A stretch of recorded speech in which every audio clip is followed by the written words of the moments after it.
Buenas tardes, bienvenidos a la sesión del curso de Políticas de Seguridad Pública y Privada.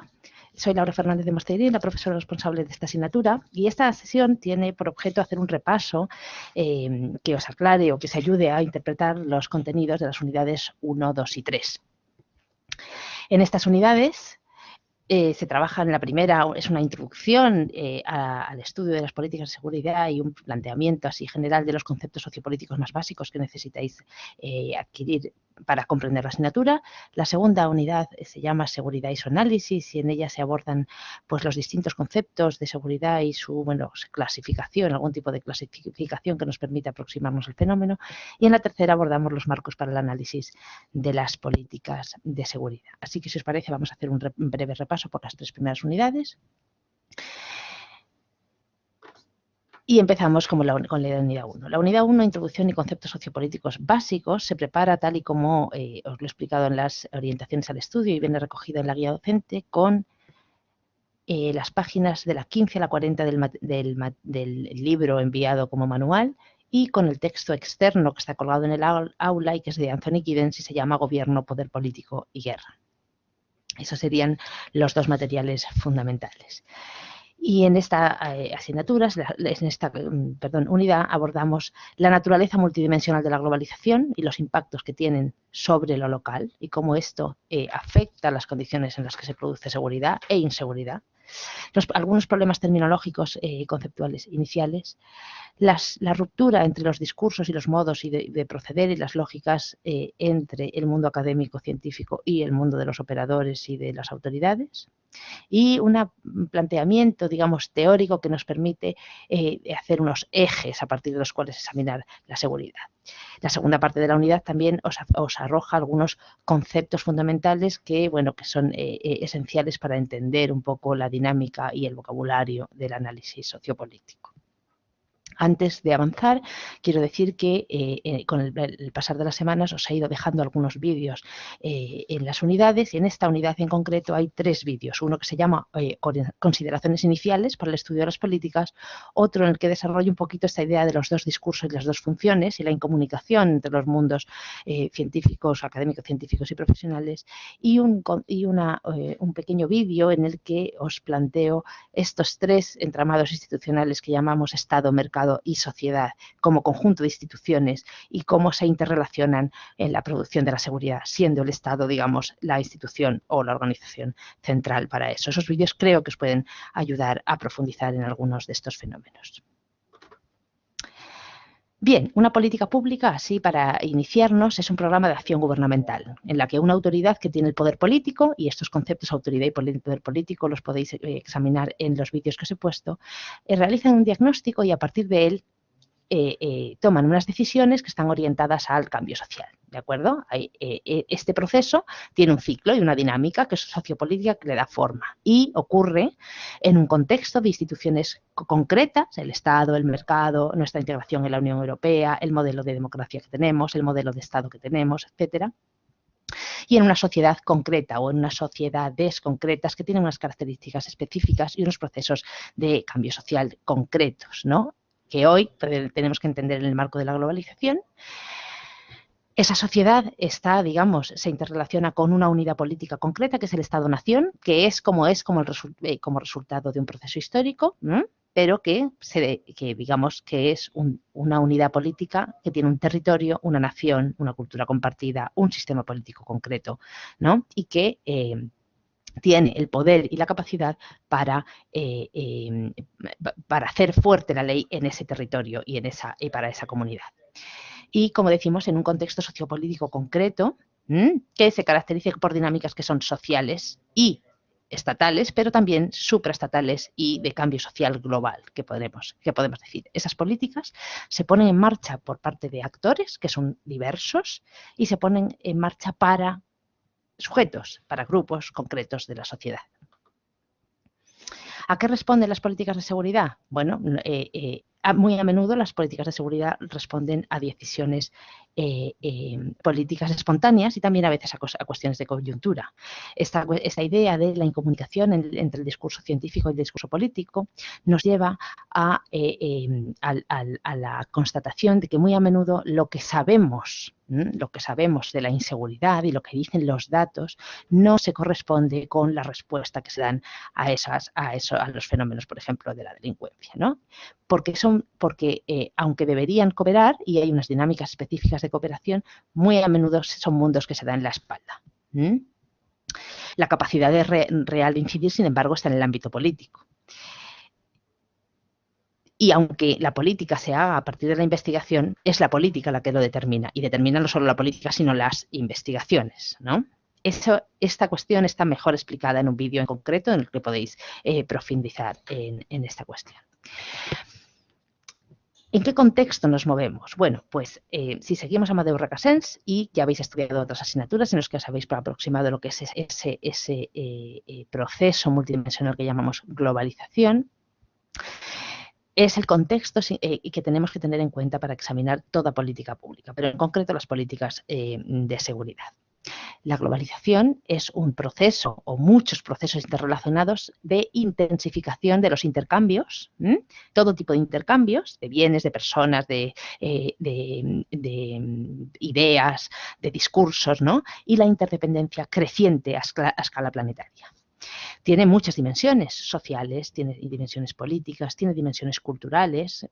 Las culturas se mezclan, se hibridan, unas son hegemónicas sobre otras, por ejemplo.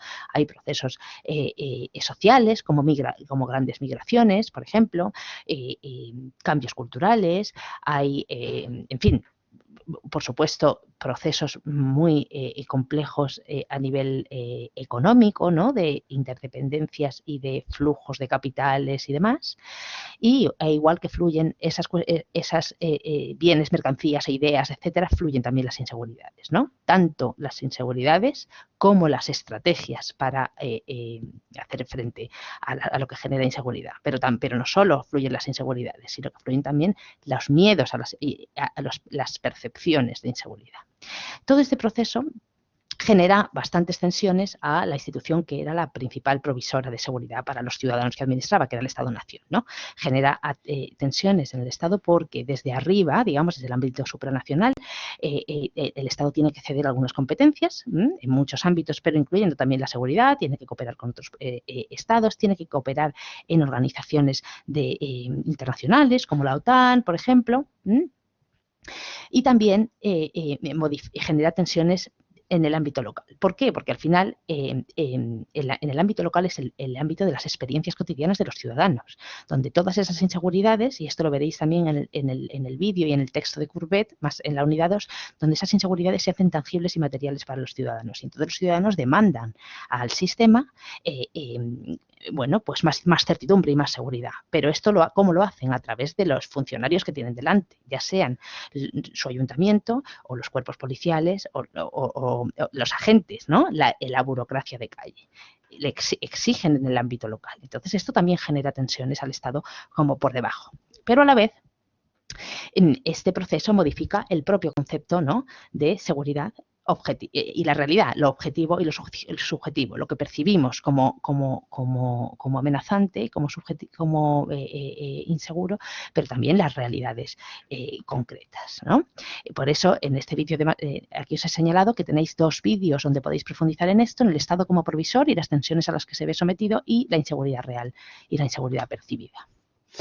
Entonces, la globalización, el desafío de la globalidad, como lo llama Amadeu Recasens, complejiza los problemas, complejiza las percepciones y los espacios en los que las políticas de seguridad tienen donde se generan, qué actores se movilizan, hacia dónde se orientan, complejiza las amenazas y complejiza también las respuestas.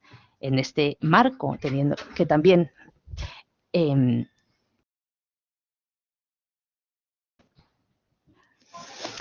este marco, perdonadme, en el que además si atendemos no solo a las cuestiones de la seguridad, sino a las cuestiones que tienen que ver con la economía contemporánea, ¿no? Con el capitalismo contemporáneo neoliberal que erosiona la capacidad de los estados para controlarlo. No hay fronteras, fluyen los capitales y fluyen las maneras de gestionar la economía, ¿no? Eso pone al Estado en una crisis también de legitimidad. El Estado ya no puede proveer lo que antes proveía en términos de estado de bienestar, tiene dificultades para garantizar seguridades, etcétera. Entonces, ya no puede intervenir como intervenía. Entonces, como vemos, el desafío de la globalidad es que es multidimensional y impacta, digamos, sobre lo local, generando dinámicas globales y locales. Espero que esta idea se entienda, ¿no? Que cosas que parecen lejanas a nosotros, no sé, la crisis de refugiados, la guerra en Siria, los encuentros del Fondo Monetario Internacional o las decisiones del Foro de Davos, afectan en nuestra día a día, en nuestra vida cotidiana, en nuestras pequeñas comunidades. Esto hace que nuestro análisis tenga que ser más complejo y que tengamos que hacer un enfoque mucho más sistémico, ¿no? Mucho más que atienda a dimensiones nacionales, subnacionales, internacionales y que veamos eso no como un proceso de arriba abajo, ni de abajo arriba, sino totalmente interactivo. La idea de los nuevos espacios, de la que nos habla Recasens, es interesante en este sentido que decía, bueno, se mundializa la economía, se mundializan las amenazas, igual que las multinacionales pueden cambiar de país y no les importan las fronteras, tampoco les importan las multinacionales del delito, al crimen organizado, a las organizaciones terroristas, etcétera, ¿no? Circulan las personas, los capitales y circulan también los delincuentes, ¿no? Y las agrupaciones de delincuentes. ¿Cómo controla eso el Estado? Este es el gran desafío, ¿no?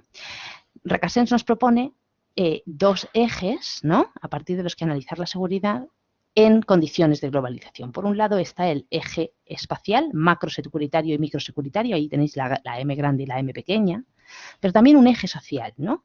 Un eje social de cómo la globalización, y sobre todo en sus consecuencias más negativas, ha transformado lo que percibimos como amenazante, ¿no? Con lo que percibimos como riesgos. Y eso se estira de manera que en una punta encontramos las pequeñas incivilidades que tienen que ver pues, con los macrobotellones o las violencias en el deporte y en la otra punta las grandes criminalidades, ¿no? Es una cosa como muy elástica, pero que en todo caso está afectado por dinámicas macro y micro. En el cuadro de la página 38 yo creo que se entiende bastante bien en el cuadro del libro y esta es una buena idea para estructurar la asignatura. Finalmente, y a partir del texto de Giddens y de los vídeos que os he planteado, en esta pequeña introducción es interesante que os hagáis con los conceptos más sociopolíticos más importantes que os ayudan a interpretar el resto de la asignatura y buena parte de lo que Recasens nos cuenta en sus materiales y de otros que os iré avanzando, ¿no? Por un lado, tiene que quedar claro qué es esa idea de Estado, qué es el Estado, con sus desarrollos históricos y sus elementos específicos, el territorio, la coerción, el personal y la burocracia, la soberanía, la legitimidad y la autoridad, este componente de ciudadanía y de nacionalismo. Esto está muy bien explicado en el texto de Giddens, pero también en el vídeo que yo os he elaborado al respecto, ¿de acuerdo? Es muy importante que tengáis en cuenta que el poder es un concepto central para el análisis de la política, porque la política es poder. Y el poder es política. Poder es lograr que B haga lo que quiere A, ¿no? Es la capacidad de imponer algo sobre otro, incluso con su resistencia, ¿vale? Tiene que ver con la influencia y la fuerza. Tiene que ver, como dice Giddens, con la capacidad de avanzar tus intereses aunque haya resistencia. El poder político es capacidad de imponer, es decir, fuerza, pero también es ideología, es el conjunto de justificaciones que legitiman esa fuerza, ¿no? Esa coacción o ese monopolio de la violencia del que habla Max Weber, ¿no? Cuando existe esa mezcla entre fuerza e ideología, hablamos de un uso legítimo de la fuerza a partir de un principio de autoridad, hablamos de autoridad, ¿no? Eso es también un concepto muy importante que, como veis en los textos que os voy avanzando, aparece permanentemente, ¿no? La autoridad pública. Después, y aquí es simplemente un recordatorio, supongo que todos habéis estudiado, porque habéis pasado por primero y habéis estudiado Derecho Constitucional, sabéis lo que es un régimen político, un sistema político, cómo funciona nuestro sistema parlamentario, y si no lo sabéis, os remito al sistema constitucional. Pero esto es importante que lo reviséis porque todavía a veces hago preguntas en los controles de la diferencia entre elaborar las leyes y proponer las leyes y controlar las leyes. Todavía hay quien se confunde. Entonces es muy importante que conozcáis los grandes rasgos de nuestro sistema político español. ¿De acuerdo? Bien, en la unidad, con este armazón de conceptos iniciales y con esta idea de contexto global y local que nos ofrece Amadeu Recasens, con esta, digamos, matriz del eje espacial macro y microsecuritario y del eje social securitario, que sería desde las incivilidades o pequeños comportamientos antisociales hasta las grandes amenazas de los crímenes organizados y demás, a partir de ahí también pasamos a la segunda unidad. Bien, la segunda unidad se llama la seguridad y su análisis y pretende que nos aproximemos a los distintos conceptos de seguridad y cómo clasificarlos. Bien, para preparar esta unidad tenéis que trabajar con las páginas de la 131 a la 146 del manual y con el texto externo colgado en el aula, que es un texto de Jaume Courbet que se llama El rey desnudo, la gobernabilidad de la seguridad ciudadana. Aprovecho también para deciros, si no lo habéis visto, que para esta unidad he hecho 2 vídeos que se llaman 3 ideas de seguridad, conceptos y realidades cambiantes, donde profundizo un poco en estas ideas, y otro vídeo que he subido hace un ratito que se llama seguridad objetiva y seguridad subjetiva, donde trato de hacer esa distinción tan fundamental para comprender el paisaje de la seguridad. Las cuestiones que abordamos en la unidad son, por una parte, la diversidad de conceptos, un recordatorio de que los conceptos son dinámicos y están sujetos al cambio sociopolítico y, por lo tanto, hay una parte de debates doctrinales, pero después hay realidades cambiantes y tenemos que buscar nuevos conceptos, o nuestras autoridades y expertos buscan nuevos conceptos para capturar cuáles son, digamos, las amenazas, los riesgos y las incertidumbres a las que nos enfrentamos. Y en este sentido, en esta unidad se trabajan 3 conceptos y uno un poquito en el que vamos a avanzar. El concepto de seguridad pública, el concepto de seguridad ciudadana, el concepto de inseguridad, que lo trabajamos a partir de Courbet, y el concepto de seguridad nacional, que es lo que vamos a trabajar a partir de la actividad de evaluación continua 1, que ya espero que estéis trabajando. Eso nos permite construir un campo de análisis de la seguridad muy variado. No vamos a trabajar en todo, no vamos a tener en cuenta todo a lo largo de la asignatura, pero tenéis que saber que existen todos esos campos en el que podríais examinar políticas. Bien, los 3 conceptos, vamos a empezar con los 3 conceptos más importantes. Los conceptos más habituales, seguridad pública, seguridad ciudadana y orden público, son los que aparecen recogidos en las normas y en la jurisprudencia. Hay debates doctrinales que se reflejan, que aparecen, digamos, en el manual de Amadeu Recasens, ¿no? Y que son interpretados por los juristas en función de lo que pone la Constitución, de las sentencias, etcétera. Pero esos conceptos, a su vez, y esto es muy importante, son interpretados en la práctica social y política. Y solo son analizables y específicos cuando se analizan por eso en su contexto social y sujeto al cambio. Y supongo que esto os queda claro cuando os hayáis metido a trabajar en la actividad sobre la seguridad nacional. De manera que aquí, así, de una manera rápida, aparece un conjunto grande que se llamaría la seguridad pública y dentro de ella una parte pequeña que se llama seguridad ciudadana u orden público, ¿no? En España se ha usado poco el concepto de orden público o se llama orden público constitucional por aquellas connotaciones del viejo concepto franquista de orden público. Entonces, bueno, se trató de evitar ese concepto, se habló de orden público constitucional, pero en todo caso, en los países de nuestro entorno se habla de orden público como casi intercambiable con seguridad ciudadana. ¿Pero son intercambiables seguridad pública y seguridad ciudadana? ¿Son sinónimos? ¿Es lo mismo? Seguridad pública, entendemos por seguridad pública las iniciativas dirigidas a proteger a las personas y a preservar el mantenimiento de la tranquilidad y el orden ciudadano. En este sentido, es distinto que lo que dicen nuestros textos legales y nuestros juristas, que es la seguridad ciudadana. La seguridad ciudadana es la competencia de las fuerzas y cuerpos de seguridad del Estado, ¿no? y lo que hacen, ¿no? El orden público sería este concepto, digamos, más problemático, pero cada vez más usado.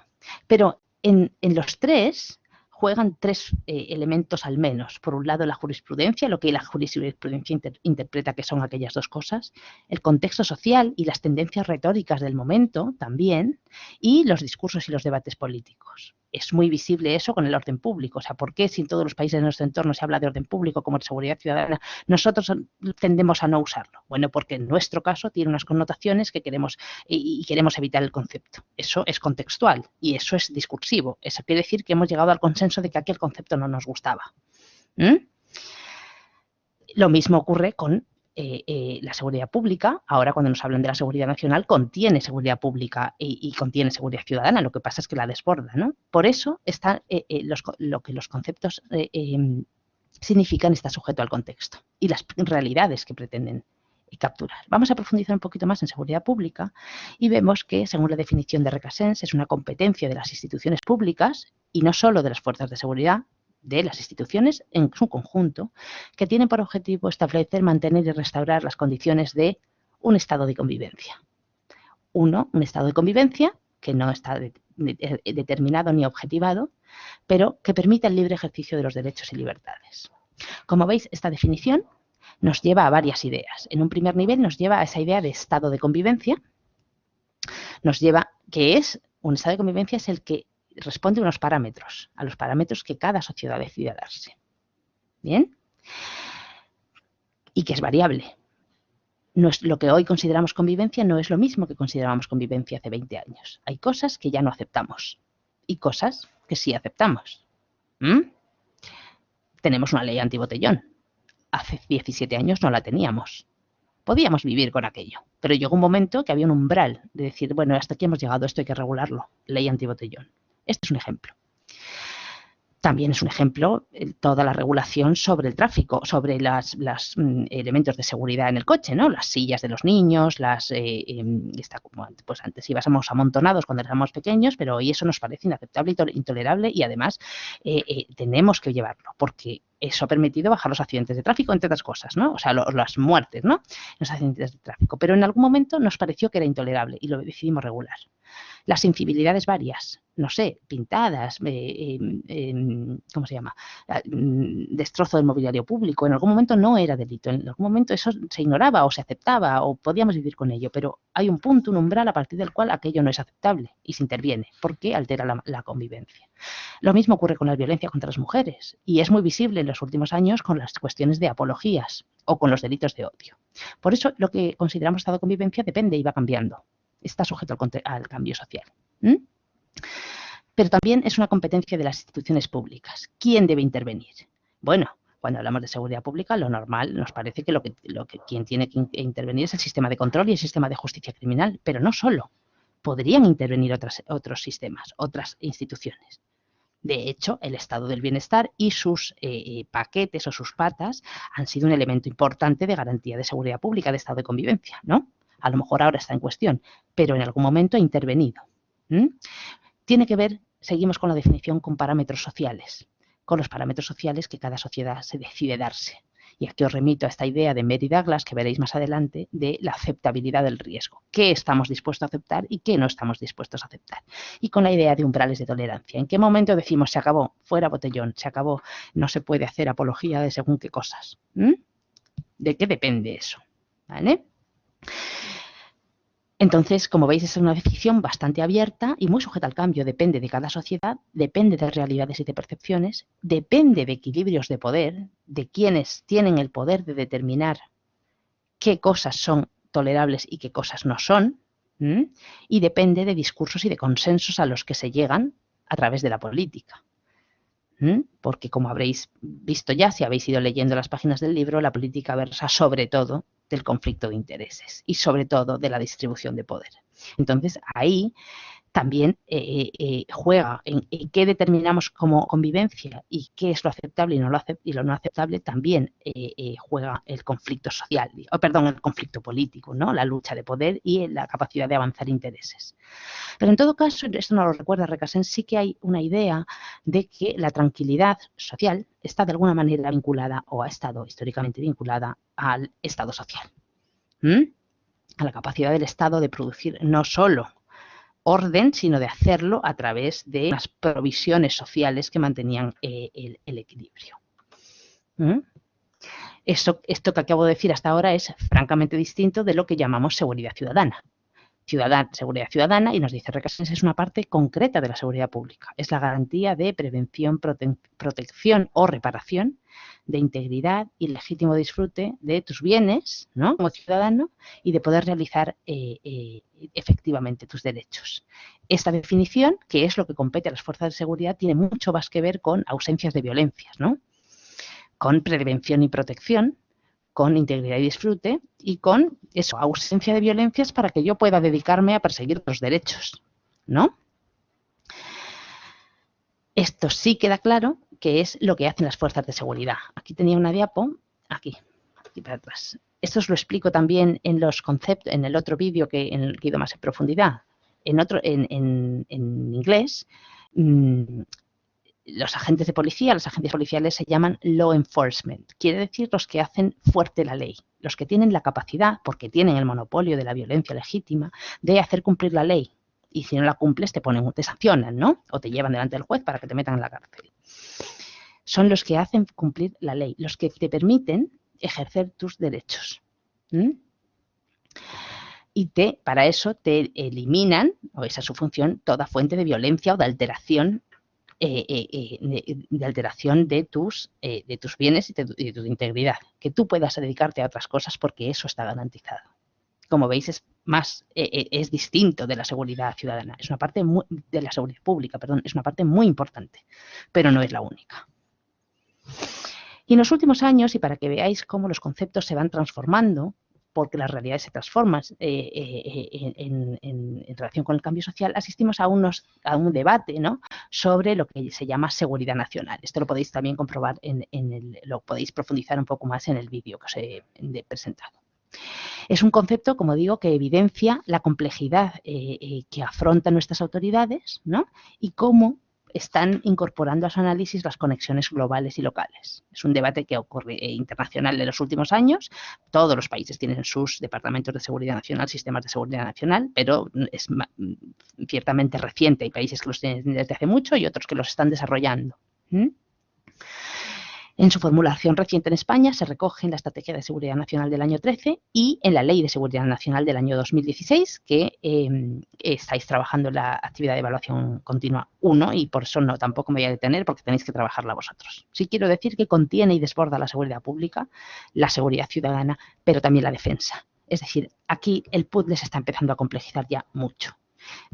Y si veis a quién corresponde, y ya no voy a entrar en mucho más porque sois vosotros quienes tenéis que analizar los actores que se movilizan para esta política, corresponde no solo a los poderes públicos, como decíamos de la seguridad pública en general, sino cooperando con nuestros socios internacionales, movilizando a todas las administraciones, incorporando al sector privado y movilizando a la sociedad civil. Aquí el puzzle se está complejizando mucho más, porque las realidades que alteran nuestro, comillas, estado de convivencia, aquello que hemos decidido que llamamos convivencia, se está complejizando y por lo tanto las respuestas tienen que ser también complejas. Bien, estamos hablando de seguridad, pero ¿qué es la inseguridad? Realmente, ¿de qué estamos hablando cuando hablamos de seguridad? ¿Qué es lo que altera realmente? Bueno, pues también esto es complejo y también es un poquito líquido, porque en el sentido de Bauman, porque la inseguridad es una percepción y una valoración de intranquilidad en una sociedad dada y parte de ella. Y una parte de esa intranquilidad es objetivable y se puede medir y otra parte no se puede medir. Por eso, Courbet, en su texto, que espero que hayáis profundizado, y en el vídeo que os he dejado, hablamos de estas dos componentes de la inseguridad. La inseguridad objetiva, el delito real, ¿vale?, las violencias reales que amenazan nuestros derechos, siguiendo con la idea de seguridad ciudadana, y la inseguridad subjetiva, el miedo al delito. ¿Por qué lo real y lo subjetivo se complementan? Lo real es lo que ha ocurrido. Los delitos, las denuncias, los procesos, lo que las fuentes oficiales nos dicen que ocurre. Sabemos, porque ya estáis en segundo, que esos datos oficiales a veces tienen, que tienen una carencia muy importante que se llama la cifra negra, lo que no se denuncia y no entra al sistema formal. Bien, pero bueno, nos podrían dar una imagen. Es muy, muy incompleta y los criminólogos generalmente tienen esto como queja número 1. ¿De dónde sacamos los datos si es dificilísimo saber realmente cómo calibramos el problema? Bien, pero lo subjetivo también es importante para medir la inseguridad, porque porque como decimos en ciencias sociales, según el teorema de Thomas, un, digamos, padre del constructivismo social, decía lo subjetivo es real en sus consecuencias. Cuando las personas piensan en algo como real, es real en sus consecuencias. Esto quiere decir que actúan como si fuera real. Entonces, si los ciudadanos tienen miedo difuso o concreto al delito y lo que hacen es, independientemente de la tasa de delincuencia que haya en su barrio, irse a vivir a un barrio con seguridad privada, cerrar las puertas de sus casas con 14 cerrojos, videovigilar, exigir a su urbanización que ponga no sé cuántas videovigilancias, etcétera, es real en sus consecuencias. Viven como si realmente fuera un sitio inseguro y le exigen a sus autoridades o compran en el mercado una respuesta. Por eso, la inseguridad objetiva es muy importante para completar el paisaje de la objetiva y la subjetiva se complementan para ofrecernos una imagen, pero además porque los instrumentos que tenemos para medir la inseguridad objetiva a veces arrojan luz sobre la cifra negra. También son las encuestas de victimización, por ejemplo. Ahí puedes recoger más datos de gente que ha sufrido, pero se ha sufrido delitos, ha sido victimizada, pero no ha denunciado. Así que necesitamos estos dos componentes. Son realidades difusas y cambiantes, pero son sociológicamente... perdón, lo que quería decir con esto es que la inseguridad subjetiva es una cosa muy difusa y muy cambiante, pero además hay que tener en cuenta que es sociológicamente diferencial, porque no perciben igual la inseguridad las mujeres que los hombres, ni los jóvenes que los mayores, ni los ricos que los pobres, ni los inmigrantes irregulares que los regulares, ni los de países árabes que los de países del norte rico. La percepción es muy distinta, como también lo es la victimización. Entonces es muy importante que tengáis en cuenta los impactos diferenciales de estas realidades. Esta es un poco lo que estaba contando ahora mismo, se me había ido la diapo. Esa diferencia entre datos oficiales e encuestas de victimización nos dan una idea incompleta. Juntos podemos completar de alguna manera el paisaje y nos ofrece una idea más o menos exacta. A veces no coinciden, es muy frecuente. De hecho, vivimos en un país con unas tasas muy bajas de delincuencia. El otro día nos lo ha recordado en las jornadas del profesor Santiago Redondo, en las jornadas de criminología, y sin embargo una población reclusa muy alta, que además ha desarrollado una nueva ley de seguridad ciudadana en los últimos 2 años, justificando, entre otras cosas, en el aumento de la inseguridad. Aquí hay una inconexión entre realidad, entre datos reales y respuesta política. Por eso, aunque no coincidan, no quiere decir que sea irrelevante para el análisis. Al revés, ahí es donde hay que analizar esa política. ¿Por qué coinciden? ¿A qué interés responde? ¿Quién ha avanzado sus intereses mejor que otros? Etcétera. Entonces, hacer esta diferenciación entre seguridad pública conteniendo la seguridad ciudadana y diferenciado del orden, ¿no? Quedarnos con este concepto de seguridad pública abierto nos permite analizar el contenido objetivo de las políticas, a qué van dirigidas, qué contienen, qué pretenden y qué significan. Y también considerar que en tanto estado de tranquilidad, seguridad pública, no responde a situaciones espontáneas, responde a una formulación y a un diseño y a unas medidas concretas.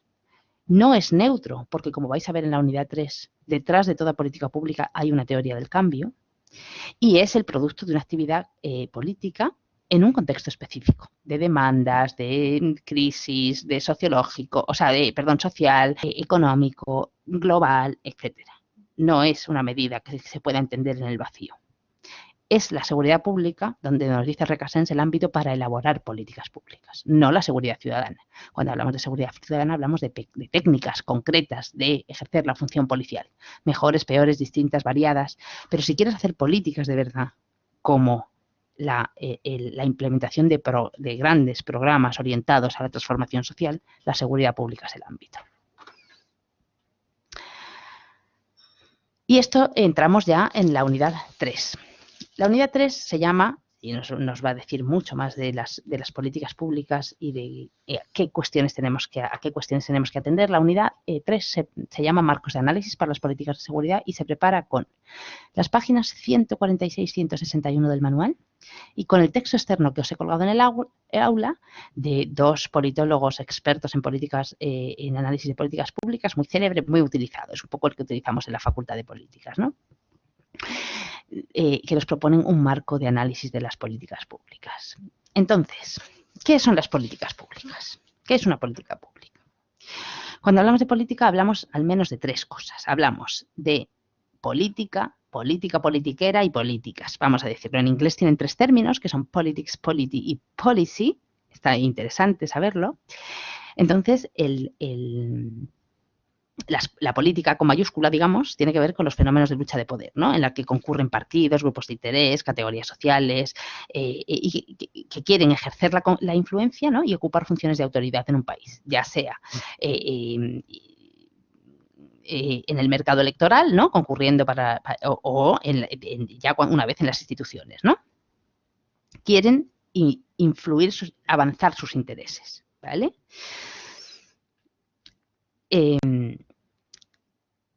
En tanto, a ver, ¿dónde estoy? Perdóname que... A ver, vale. Eso es la política con mayúscula. La polity, o sea, es el ámbito político, digamos, es el sistema político. Eso está más o menos claro. La policy en inglés son las políticas públicas. Este es nuestro concepto. Las políticas son un marco de orientación para la acción, pero también un programa de actividad. ¿Vale? Son políticas aplicadas, un conjunto de prácticas y de normas, ¿vale? Y de maneras de intervenir, de reglamentar, de proveer servicios, de proveer prestaciones. Y pueden ser materiales y pueden ser simbólicas, pero lo que caracteriza a las políticas es que son un acto de autoridad legítima, ¿vale? Y que solo se desarrollan por el poder. El poder es el instrumento de las políticas. Poder hay mucho. Hay poder económico, que detentan quienes tienen los medios de producción, y algunos tienen más medios y más potentes que otros. Hay poder ideológico, que tienen quienes tienen los medios de producción simbólica, como decía Pierre Bourdieu, que son la capacidad de generar discurso, generar relato, generar consensos, avanzar ideas, los que tienen la capacidad de construir nuestro mundo simbólico. También ahí hay poder, ¿cierto? Norberto Bobbio dice que el poder político es la posesión de instrumentos con los que ejercer la fuerza física. Poder político es capacidad de obligar, capacidad de hacer cumplir las leyes. Y por lo tanto la coerción, lo que veíamos cuando veíamos el Estado, esta idea de monopolio de la violencia legítima, la coerción es la clave para ejercer el poder político. Y entonces un ejercicio fundamental para aproximarse a las políticas es examinar quién tiene el poder, dónde está el poder, quién lo detenta y para qué lo usa, ¿no? En un sistema democrático, esto se explica muy bien en el texto de la unidad 1 de Giddens. En un sistema democrático, pues quienes ejercen el poder lo hacen representando a la nación, ¿no? Al pueblo soberano. Y tienen la capacidad y también la obligación de tomar decisiones que son legítimas, orientadas al bien común, ¿no? Para el pueblo, para la nación, lo que sea, nacionales, ¿no? La coacción se usa para hacer cumplir esas decisiones. Lo que acabo de decir hace un ratito. Esa coacción se materializa en el interior del Estado a través de las fuerzas de seguridad, ¿no? Que son los que hacen cumplir las leyes, los que respaldan, los que tienen la fuerza. Y el que se salta la ley van y le sancionan, ¿no?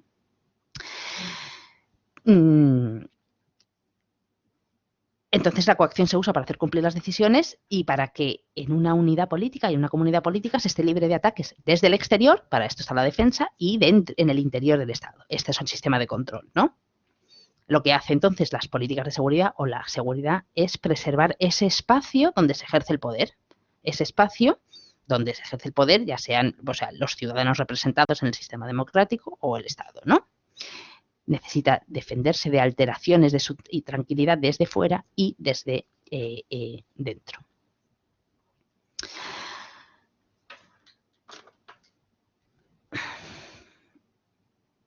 La política también, la política con mayúscula, puede ser expresión de intereses colectivos y necesidades de gobierno. Es decir, el gobierno tiene que mantener una sociedad cohesionada y para eso tiene que decidir y asignar recursos. Pero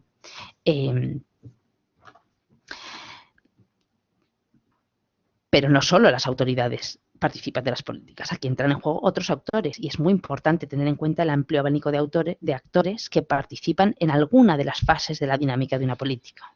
Hay actores propiamente políticos, que son los partidos, las autoridades burocráticas, las autoridades políticas, las instituciones, pero también hay actores no políticos, los medios de comunicación, las redes sociales, asociaciones empresariales, sociedad civil en general, o sea, todos los actores organizados de la sociedad civil, desde colegios profesionales, por ejemplo, vosotros como criminólogos tenéis mucho interés en lanzar vuestro colegio profesional. ¿Por qué? Porque tener un colegio profesional es una manera de avanzar intereses colectivos y de llevarlos al ámbito de la política y que haya una intervención que transforme el mundo en el que tenéis que trabajar, ¿no?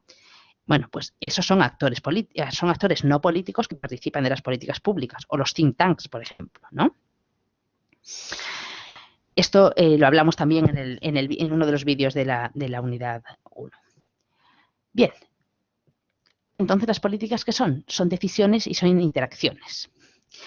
Las políticas son el resultado de una actividad política, ¿no? Un conjunto interrelacionado de decisiones que se orientan a un área concreta en la que hay un conflicto, ¿no? En la sociedad o una tensión, se adoptan en el marco de las instituciones y como se adoptan por parte de las instituciones, esto les permite tener, o sea, esto les da capacidad de obligar, ¿no?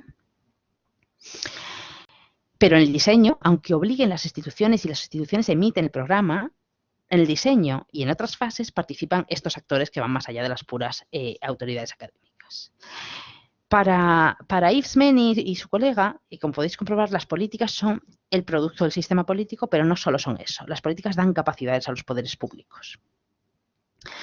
Dan capacidades para actuar y para transformar, y no se producen en el vacío, sino que nos dicen mucho del contexto socioeconómico y del contexto sociopolítico. Se pueden hacer políticas que sean una mera declaración de intenciones, pero si no hay recursos para desarrollarla, pues aquello se queda en no ser una política, sino, bueno, eso, una declaración de intenciones. Nos dicen también mucho del sistema político en general, de las intenciones de los gobernantes, las prácticas de la administración, en las prácticas parlamentarias de esto no, en las interacciones de los ciudadanos, ¿no? Por lo tanto, examinar las políticas nos dice mucho de la capacidad de esto hablé cuando hablé del Estado, ¿no? y de su definición. El Estado se define por unas características, pero también se define por unas capacidades, qué es lo que puede hacer y qué es lo que no puede hacer.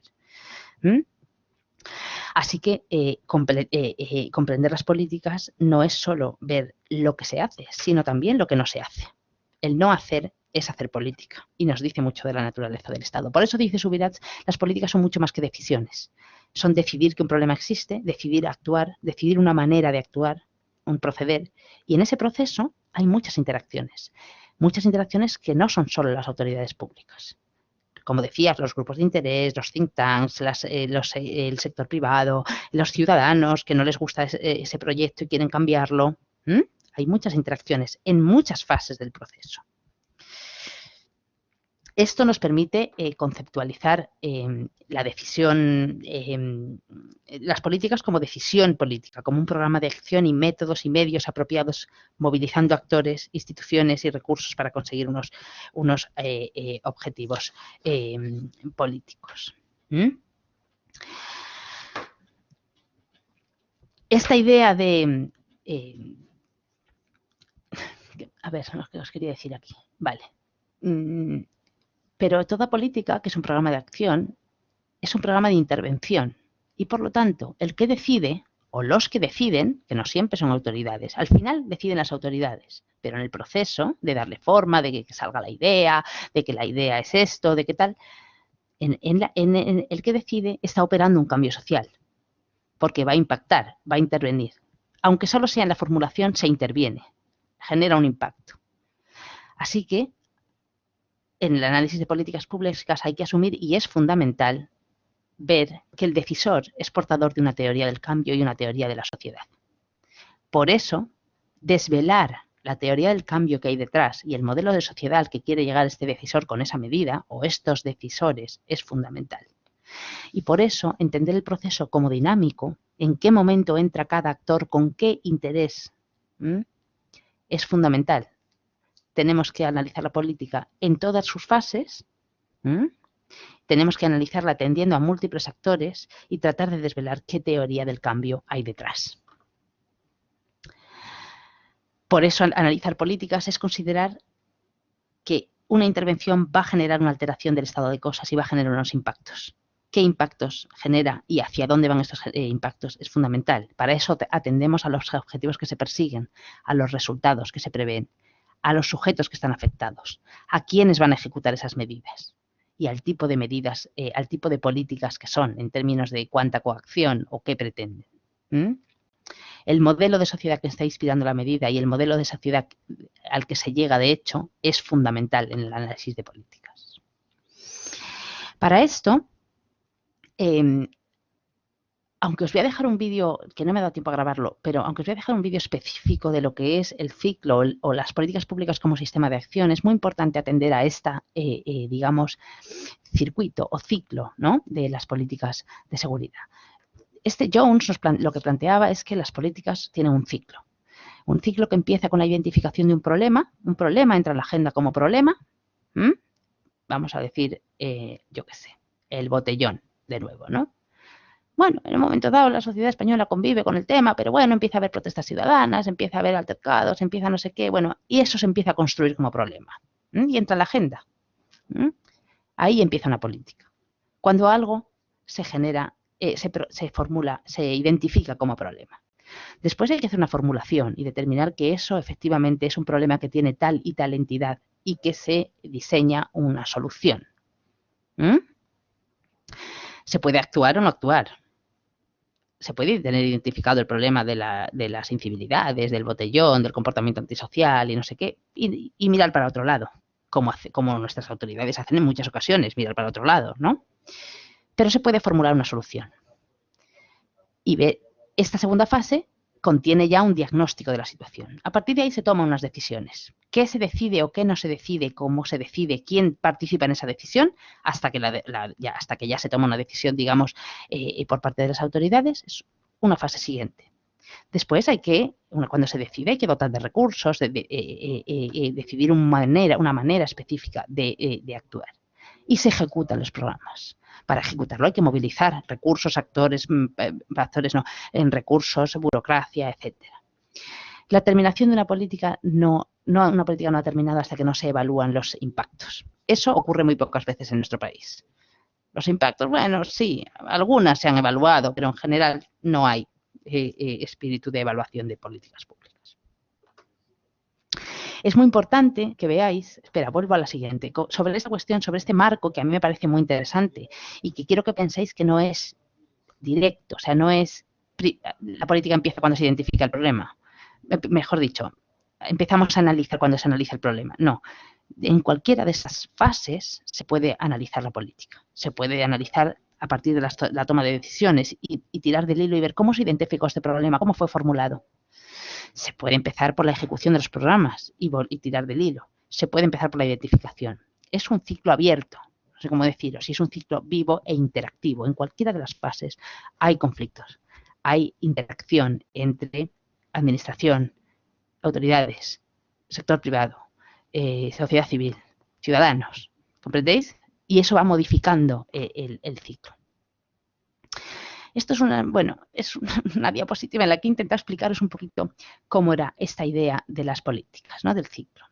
Digamos que las instituciones que están arriba, ¿no?, y el Estado tiene al menos un sistema de control, un cada vez más debilitado estado de bienestar, pero bueno, un estado de bienestar, una burocracia, que es el instrumento, burocracia personal, es el instrumento a través del cual el Estado actúa, ¿bien? Y abajo hay una sociedad que tiene una sociedad general y luego una sociedad civil, que es la sociedad de los intereses organizados, lo que decía antes, los sindicatos, las asociaciones, etcétera, y un mercado, ¿no?, las empresas y tal. Esto que parece así tan plano se está moviendo permanentemente. Los ciudadanos están haciendo demandas, la sociedad civil organizada hace demandas, pero el sistema responde, pero luego el mercado entra, ¿no?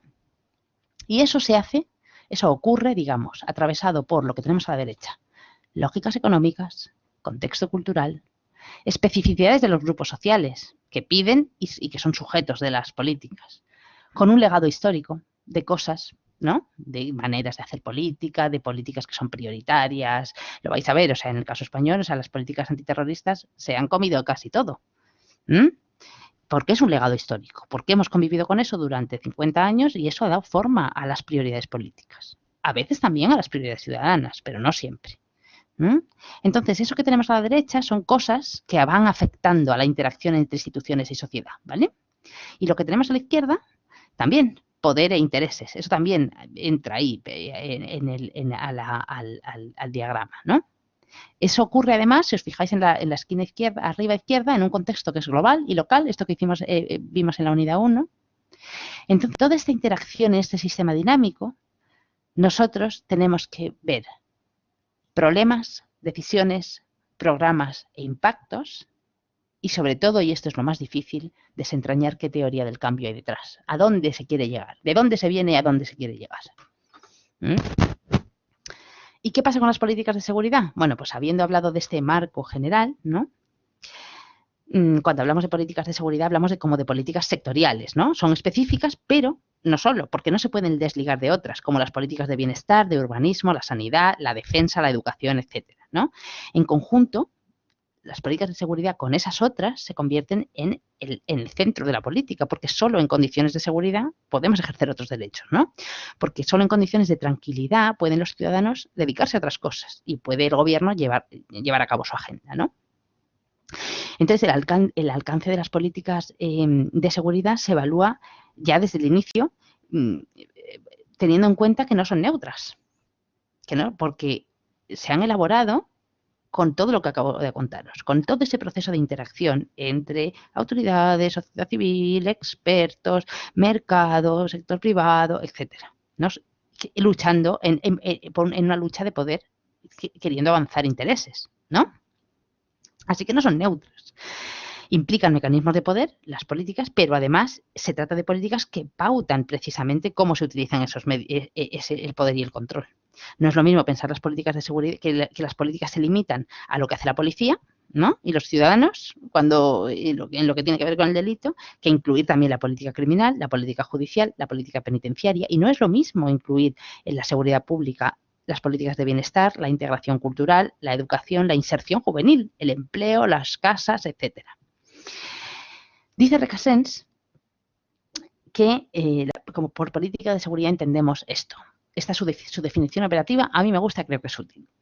Por política de seguridad se puede entender un conjunto de iniciativas y decisiones basadas en una lectura interpretativa de la realidad, mediante las que quienes ejercen el poder, constituidos en poder público, intentan dirigir las actividades y los recursos de los órganos y las instituciones que se dedican a garantizar la integridad de los ciudadanos y la preservación legítima de sus bienes para transformar la realidad en función y de acuerdo con sus propios fines.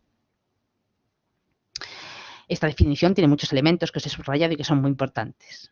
Para empezar, habla de iniciativas y de decisiones. Recordad que en políticas hablamos de acción y de no acción. Iniciativas de acción o no acción. Si no hay una formulación, si se decide que un problema, si se decide que un problema no existe y no se actúa, también es una política, ¿no? Basadas en una lectura interpretativa de la realidad. Para entender esta idea, hay que atender a esta idea del constructivismo social. El mundo social es construido, se construye en interacción entre intereses, discursos, maneras de mirar el mundo, cosmovisiones, ¿no? También para construir una política hace falta una formulación.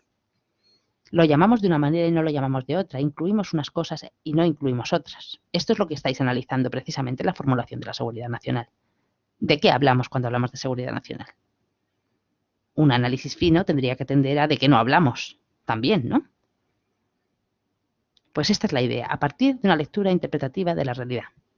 Y quienes tienen el poder político, es decir, que tienen la capacidad de imponer, digamos, unas normas, quienes ejercen el poder, actúan para lograr objetivos, usan para ello las instituciones y los recursos, digamos, del Estado, pero colaboran con otros actores y el objetivo es transformar la realidad.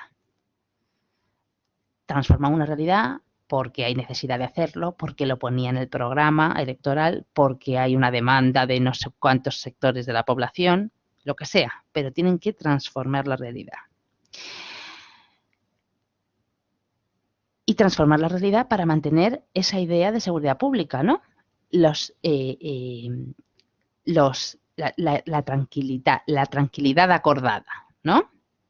Para mantener la tranquilidad según qué parámetros, los umbrales de riesgo y de lo tolerable que cada sociedad se da. Y aquí os remito al vídeo en el que he hablado de ello. Tiene que ver con los debates de la sociedad del riesgo, que son complejos, que los tenéis ahí en la página,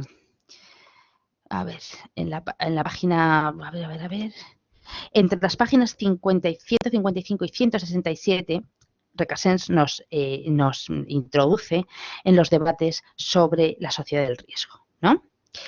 Y nos habla, bueno, cuando se habla, esto es digamos, una literatura compleja de seguir, que os tenéis que leer, pero bueno, que tampoco con que sepáis las 3 claves importantes me vale. O sea, yo no quiero que os convertáis en expertos de la sociedad del riesgo, pero sí que tengáis en cuenta esta idea de la sociedad del riesgo que se basa en la ruptura de las viejas certezas del mundo moderno, ¿no? La crisis de las instituciones sociales modernas, la quiebra de la cosmovisión moderna, a partir de la cual había un pacto social, ¿no?, que separaba lo que pasaba en tu casa del espacio público, ¿no?, el espacio público y el espacio privado, en la que había unas 2 grandes cosmovisiones, el mundo liberal y el mundo comunista, ¿no?, que tenían unos relatos de cómo funcionaba el mundo, que eran como claros y cerrados, y que eso hacían inteligibles para las personas la vida, ¿no?, y les daban como cierta seguridad, ¿no?, existencial, pero a la vez también había un estado provisor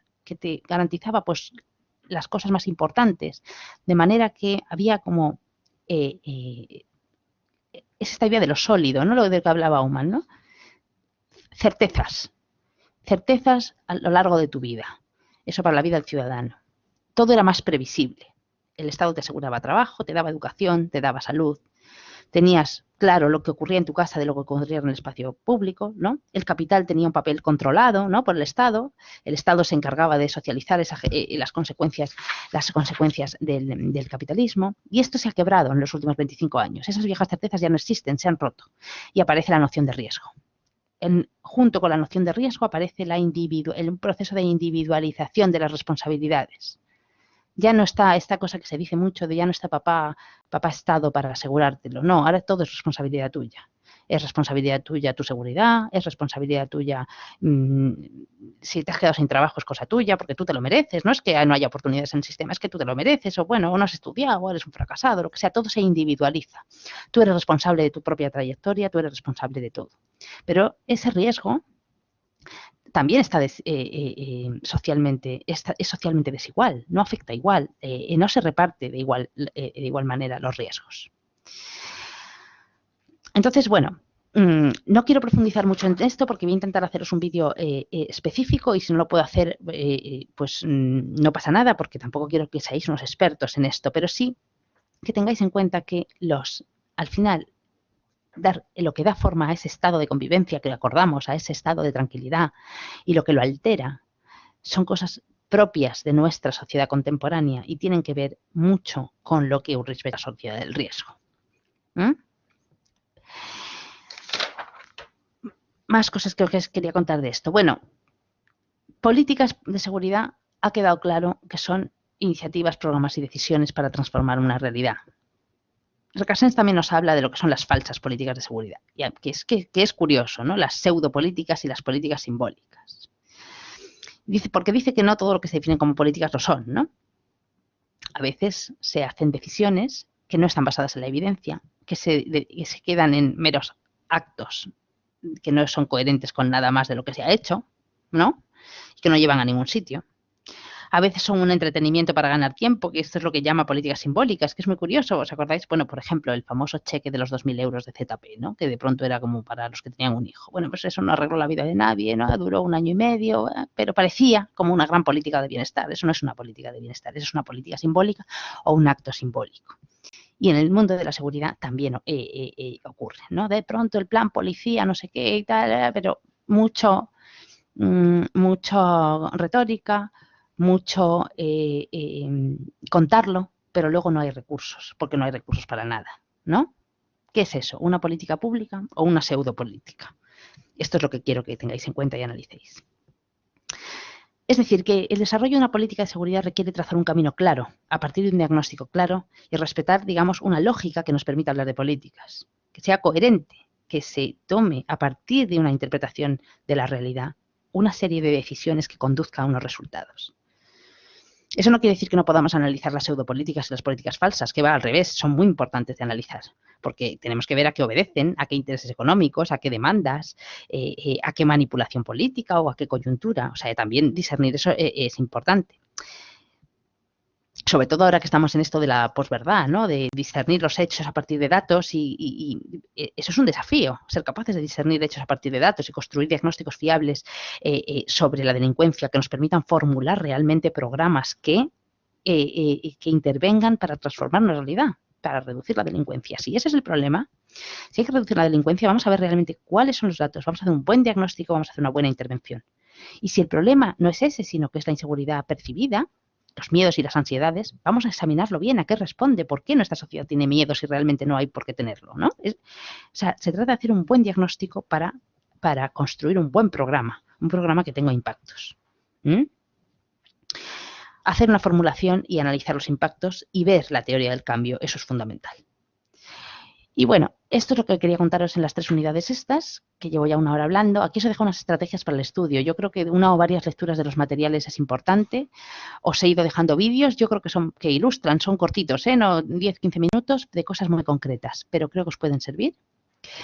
En las orientaciones explico un poco de qué va la unidad y yo creo que eso os orienta también para separar lo que es superficial de lo que no. También esta misma sesión yo le he dado importancia a unas cosas y a otras no, ¿no?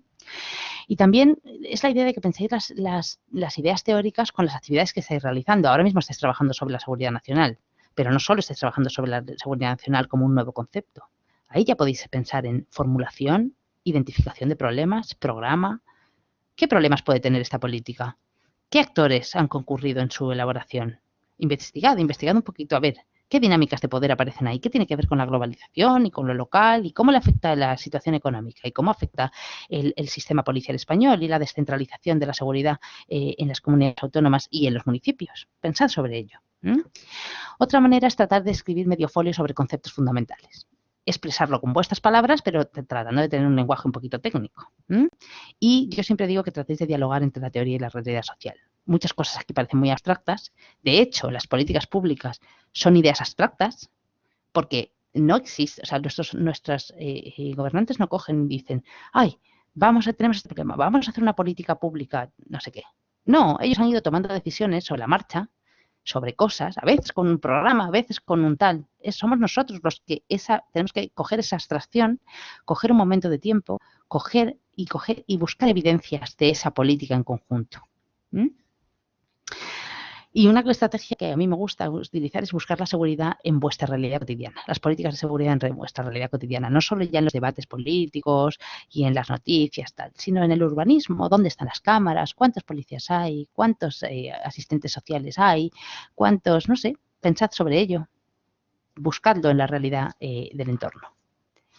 Por mi parte esto es todo, que ya no quiero enrollaros más, 1 hora de repaso es mucho, pero bueno, quedo a vuestra disposición. Si tenéis dudas o lo que tengáis, os ponéis en contacto conmigo. Voy a intentar antes de vacaciones subiros un vídeo más sobre la unidad 3, sobre esto de las políticas, ¿vale? Sobre el sistema de acción y con eso yo doy por terminado ese bloque, aunque ya he abierto la unidad 4, pero bueno, doy por terminado ese bloque y seguimos avanzando en la asignatura. Mucha suerte a todos y os recuerdo que estoy a vuestra disposición para lo que queráis. Muchas gracias.